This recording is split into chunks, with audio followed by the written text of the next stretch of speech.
Re-redondo lang. Pero ayaw magtuloy. May ilaw, may busina.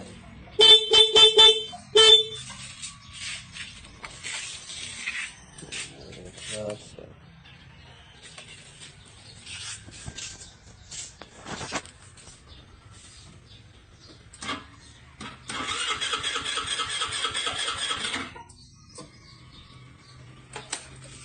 Hello Kamoto Banki, may nag-send sa atin ng video about sa problema ng unit ng owner na may problema itong hindi maandar. So we decided na i-check ito sa bahay ni home service. So ito yon. Hinubaran namin ng kaha, chinek yung mga harness na possible sira, at double check lahat yung mga wire at pati sa mga injector na supply. Yung ito may problema yung B+ supply at yung fuel pump na pagana na. At nagkaroon na rin ng kuryente. So, na-establish natin lahat yan.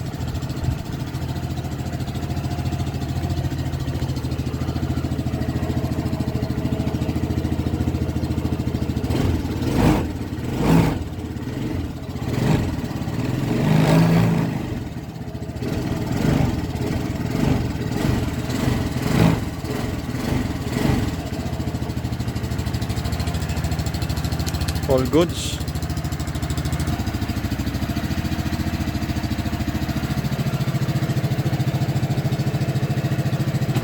Yes, good afternoon.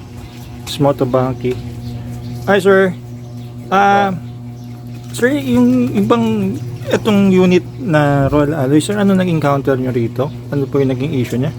Yung bigla na lang siya sir na walay power. Tapos ayaw na siyang umistart. Tapos, nadala nyo po ba to sa kasa? Yes po, nadala po sa kasa. Ang ano po, hindi po nagawa.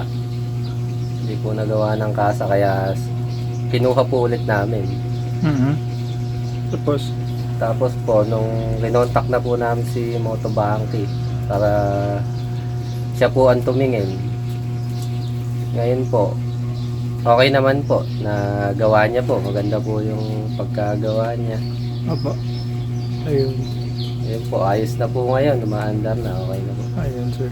Salamat po sir. Ito po pangalan po nila sir? Ay, Kevin po. Kay Sir Kevin, no? Shoutout po dyan. Yun, no? Opo. Maraming salamat. Sir Kevin, salamat po sa tiwala. Yan po. Thank you po. Salamat. Salamat po. Bye-bye po.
accomplishment sa akin, nakatulong tayo sa mga customer natin na nagpapagawa sa atin, lalo sa tiwala nila kay Motobanki.